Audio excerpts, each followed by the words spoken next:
welcome to Hometown History. I'm Jamie and this is Domi. We are two local historians who got together and decided we just wanted to talk about some cool local history events. I recently moved to Newberry Town, which is where, Domi, you've lived your whole life. Yeah, we're neighbors now. She picked me up on the way here, which is so nice. Quarter-mile apart. Yeah. So Newberry Town is rich in history. We were lucky to have Domi's neighbor offer their house for us to host you tonight. Yes. Domi met them on a garden tour. Yeah, that I hosted for Preserving the History of Newberry Town, which is a group that I moderate for, and we're at the historic Richard Miller Estate, and behind us is a barn that was built in 1850.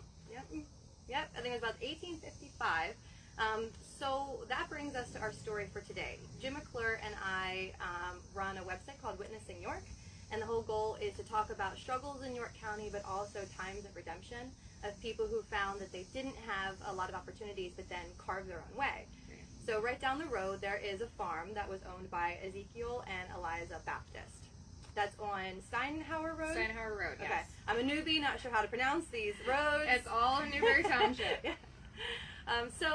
Ezekiel was born in 1813, and he was a freed person from the get-go. His dad was also free. His grandfather had to purchase his freedom from Maryland. So he married Eliza, they purchased this farm, and it was kind of dilapidated at the time period. It was run down, and even the soil wasn't very good, and you were telling me earlier. Right, so this whole area is called Redland. You're going to have Redland High School, the Redland baseball team that went to the Little League World Series, and it's called Redland because it's red clay soil, and it's really rocky, and it's just not the type of soil that you want if your entire livelihood is based on farming. Depends on it, yeah, right. Yeah, and that's all they had because, you know, being a free African-American family at the time that owned their own property was a big deal. Yeah. And they had to support themselves, so they had to do that through farming. Yeah, yep, so they were able to take the soil and completely renovate it into this gorgeous farm.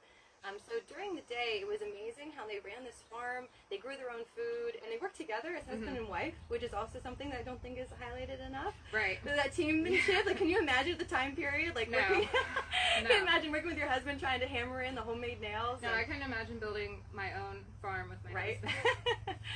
Yeah, so what makes them so unique is not only were they a black family that owned property in the 1850s in York, but at night they ran the Underground Railroad, which is, I mean, amazing that this couple was so selfless that they were able to not only work their butts off all day long, but then at night, when the rest of us are sleeping, they're helping people who are trying to escape bondage. Right, and I grew up in this area. I'm 27 years old. I went to Newberry Elementary School, Crossroads, Redland. I didn't know that there was an Underground Railroad through Newberry Town. It wasn't until this year, my 27th year of life, that I realized that there was an Underground Railroad, you know, right next door to me. And that not only was there an Underground Railroad, it was being run by not only white families, but African-American families. Yeah. So that's a huge deal. Well, and that's, Scott Mingus wrote a fabulous book, Vanna White style. It's called Guiding Lights, Underground Railroad Conductors in York County, Pennsylvania. And in it he talks about how people work together to help people reach freedom. It was not only white families, but black families, Quakers, Squat Irish. I don't know what those are, but Scots Irish. Yeah, and children. It was kind of like a family affair. Yeah, and we want to highlight the Quaker roots in Newberry Township. So there was the Quaker Meeting House on Quaker Road, Redlands Quaker Meeting House, and then there was also one by the Y in Newberry Town. So Quaker meeting houses were usually 10 miles from the closest city, and then 2 to 3 miles apart. So Newberry Town was really built around the Quaker lifestyle, and, you know, part of being Quaker, they came to America in the first place for religious freedom. So it's sort of natural that they would want to help black people get out of bondage and become free in the North. So it makes sense. Yeah. And what's interesting is that, so we had a lot of abolitionists and people who were, you know, against slavery, like Thaddeus Stevens. He lived in York for a while. But unfortunately, York also, though, had a lot of Southern sympathizers. Yeah, so people who just, there are even people who captured enslaved people and tried to bring them back down to, like, Maryland and Virginia. They were looking to get some extra money from it. Yeah, about 20 to 30 years before Eliza and her husband had the Baptist farm, there was the Garrison farm on Garrison Road in Newberry Township, and they were helping to hide a black man that escaped from Maryland, and there was a bounty on him, $100, which is about $2,000 today. Ooh, okay. So that's a lot of money. Yeah. So the Fetros, who lived on a farm right across the way, they came over, and it was sort of like a lynch mob mentality, and they took him back, and they got the money for it, and ultimately they got in trouble for it. Unfortunately, George, the black man, passed away. They shot him, and they were only fined $180. But, you know, that was the mentality back then. They thought that they were doing the right thing, and the Garrisons thought that they were doing the right thing. So it really was, even neighbors were disagreeing on this subject. So if you were part of the Underground Railroad before the Civil War, during the Civil War, you really had to be careful about who you trusted, because people could be turning on you, or they could just be pretending to be a part of it to try and get that bounty. Because that's a lot of money. I mean, $2,000 when you live on a farm and that's your only income. So Well, and that's what makes, I think, Eliza and Ezekiel's story so fascinating. Right. What's interesting is that they hosted Harriet Tubman. Yeah. It was super neat, right? Who knew that she was in Newberry right down the road. I know. I didn't know that. I never learned that in school. So if you're a teacher and you're listening, add that to the curriculum. Which is a part of the Underground Railroad, which is, again, why Scott Mingus and his research is so phenomenal, is that by design, the Underground Railroad was supposed to be in secret. People weren't supposed to know about it. They put their lives at risk. With Eliza and Ezekiel, not only were they going to get fined or lose their house, jailed, but they could also be lynched, as you described. Lynched, branded, tarred and feathered. I mean, they could lose their lives. And, you know, I don't know what's worse. Back then, it would be losing your life is horrible, obviously, but losing your reputation, losing what you worked for, especially as a free black person. You start from nothing, and you have to build it up, and then for it to be taken away from you just because you're trying to help someone. Right. I mean, well, and Scott talks about that, how people that were serving on the Underground Railroad didn't necessarily do it. They couldn't do it for the accolades. Right. There was no reward system. You just had to know that you were a good person. If you were doing it right, no one knew that you were doing it. Right. And that's the point. So you don't hear about these stories until usually after the people pass away and their family comes forward with the story, or it's so far removed, it's 40 years later that you know you're safe and you don't have to worry about it anymore. You don't have to worry about the retaliation. And even then, they were so humble about it. They weren't telling their stories to write a book and make money. You know, they were just telling local reporters, or the neighbor would tell the local newspaper and it would be a little blurb. Right. So it's a big deal now. Back then, it was just sort of like, oh, you know, that's nice that you did that. Yeah. But people then went on with their lives. Now they're finally getting the recognition that they deserve. Yeah, which is great. Which is why we're here talking about Exactly. them. And again, it's Newberry Town. It's a really tiny township in York County, but it's such a huge part of not only York County history, but American history. So it's a good thing that we're here talking about it today. Yeah. So if we were to put ourselves in their shoes.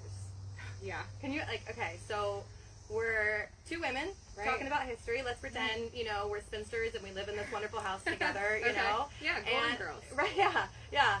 And it's so much easier to look back in history and say, oh, I definitely would have been a part of the Underground Railroad. Exactly. And of course, I would have liked to say that, but thinking critically, the Baptists put their lives on the line, put their property on the line. I mean, everything was up to risk. So, okay, let's say someone was walking across the field here. Right. Their clothes were ragged and torn. They had pale faces. They looked shaken and tired. We have a couple of different options, right? Right. I might not ask too many questions because I feel like the less you know, the better sometimes. I don't want to implicate myself necessarily. But I'd like to think that maybe I'd give them, you know, like a place to spend the night. Maybe the next day ask them to move on. Say I am part of the Underground Railroad and I do trust the next person in line. That might make me feel better. You know, I don't know how well connected Eliza and Ezekiel were. And honestly, we'll never really know how well they knew the next conductor on the railroad, just because it was so secretive.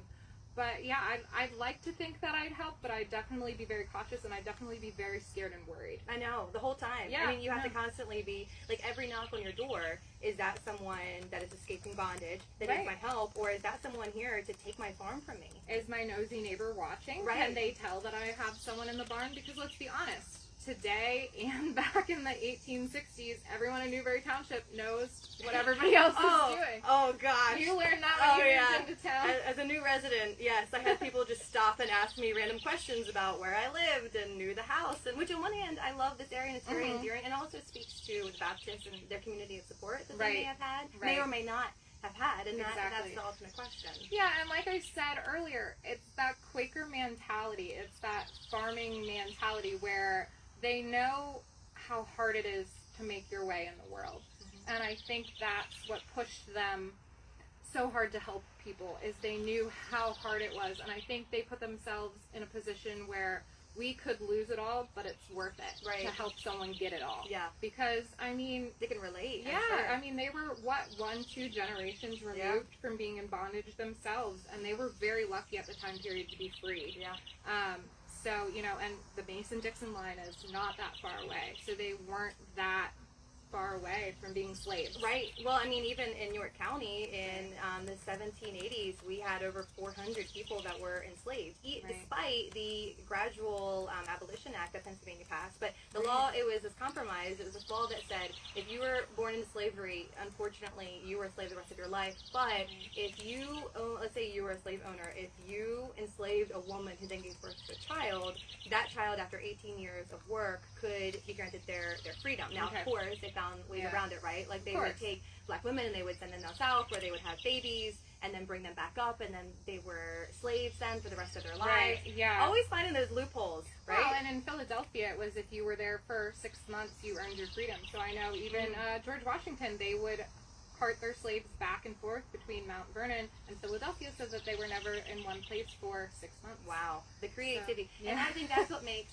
the Baptist ingenuity so amazing. Right, they were very smart. Yeah. Don't take the fact that they were farmers and think that they were ignorant, because they weren't. They were very learned for the period. The books that they read and the things that they knew, and just the fact that they were able to be so well connected with the Underground Railroad shows you that they were smarter than you think they are. Well, and the Baptist, Ezekiel, he was self-taught. Right. I mean, he taught himself how to read and write, and he was able to use that knowledge. And so exactly, it was this concealment of this farm that they not only grew food for themselves, but then also the people that they were trying to help. But then, I mean, the intellectual power, but then also the bravery. Right. I mean, that sheer level of bravery that our fellow York Countyans had at that time period just makes me just super awesome proud. Yeah, and I mean, I want the people of Newberry Town to know that we have a really rich, diverse history, and it's not just, you know, a bunch of farmers trying to make it work in clay soil. It's so much deeper than that. You know, we really should be proud of the fact that we're a people that a lot of us originally came to America for that religious freedom, and then we helped people live free lives, not just religiously, but physically be free. Right. So I helping think, each other be free. exactly. And so I think that's something that we need to remember today, is we need to help each other. You know, you see your neighbor in need, you see someone in the township that needs help, step up and be that person that makes the change. I know. So, I know, and it makes me wonder, you know, again, if we had someone who was running by here, like if I was Eliza Baptist, right, and it's the 1850s, and I'm at my farm, I just worked all day long, let's say mowing corn with, a hand hoe, right? They didn't have, I'm sure didn't have tractors at the time period. They did exist, but, you know, I'm sure they were hard to come by. And someone comes by, and I think, okay, I have dinner to make. They had 3 children together. I have to feed my kids. Yeah. And it makes me think about today, we get in this hurried rush. right, To get where we need to be, to do what we need to do. We live in this modern era where things just happen so quick. right. Do you take the time to help people who need it? And do you take your resources? Right. Do you maybe go without so that someone else can have that dinner tonight? Because it is, I mean, when you're living off the land like that, you have to think, do I have enough food to feed my 3 kids, my husband, anyone that's helping us on the farm? We don't really know if they had help or if it was literally just them doing it themselves. Right. So there's a lot of people to feed, and then to take other people in, because when you're on the Underground Railroad, might not just be one guy running through it. It might be a whole family escaping. So that ups the ante even more. Yep. So, and not just everyday people. When we think about like the history of York County, I mean, it is complex. It's not just easy to pinpoint us down into one monolithic story.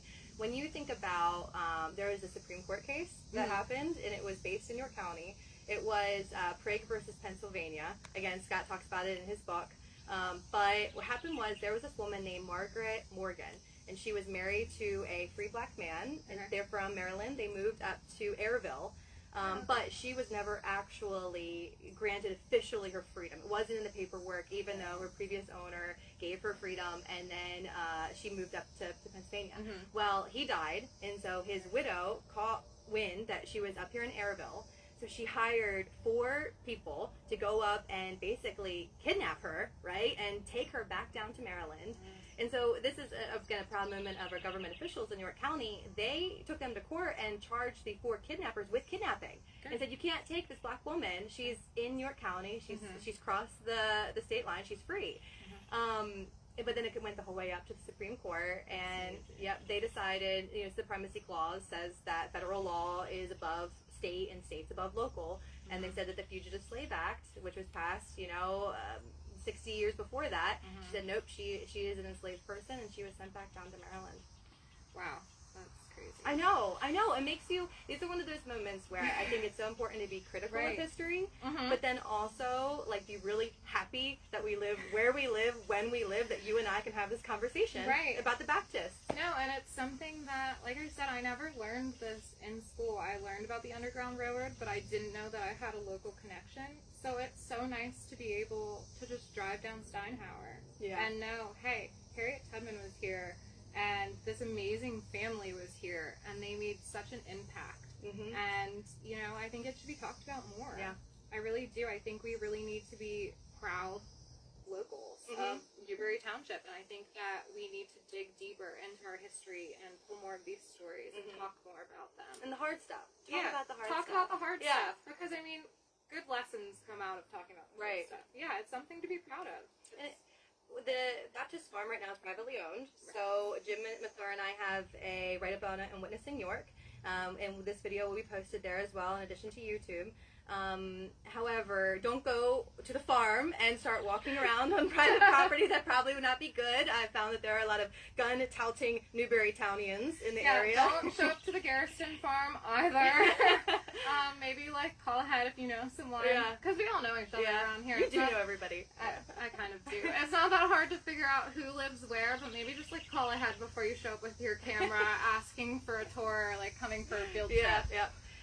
But what's great again about York is that we have a lot of different resources. If you ever go downtown, the Goodrich Center, they have there an exhibit where you can actually see what it would have looked like to witness the Underground Railroad. Oh, that's cool. I know. We should host one of our stories there. We should. Yeah, because there's going to be more. And go tour it out. Yeah, and the Redland Community Library has basically every book ever written on Newberry Township. Not that there's that many, but they have them. So shout out to Karen Hostetter at the Redland Community Library. I don't know. I see another book author in our future here. Thank you. Go get my cookbook. Oh, that's right. So you have a cookbook? Yeah, Preserving the History of Newberrytown cookbook. There's going to be a second edition coming out this summer. So the first one's actually at the Redland Community Library, and you can buy it on Amazon. And then locally, you'll be able to buy the second edition at the library, at the Old Trail Variety Store, Amazon.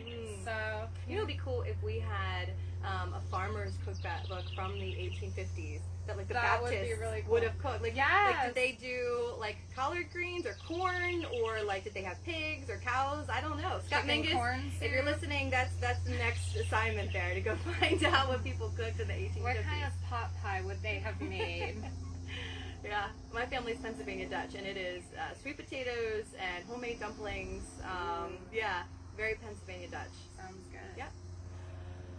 Okay, well, thank you so much for joining us. Yeah, we had fun. I hope you did too. Yeah. This will be available on Witnessing York, Preserving the History of Newberrytown's Facebook page, and also on YouTube. Retro York Facebook page. Yep. Domi and I are considering this a summer series where we're going to get together a couple more times. I'm a teacher, so I work at Milton Hershey School. I'm a social studies teacher there, and so I have the glorious summers off to do amazing history projects like this. And Domi, you work from home now? Yeah, I do. I'm the librarian for the 3rd Circuit Court of Appeals in Harrisburg, but because of the pandemic, I've been working from home for over a year now. Which is why you have, right? I have so much time to do all the fun things for Newberrytown history and preserving the history of Newberrytown. So, yeah, we hope you enjoy these, and we'll be back for more. Thanks. Thank you.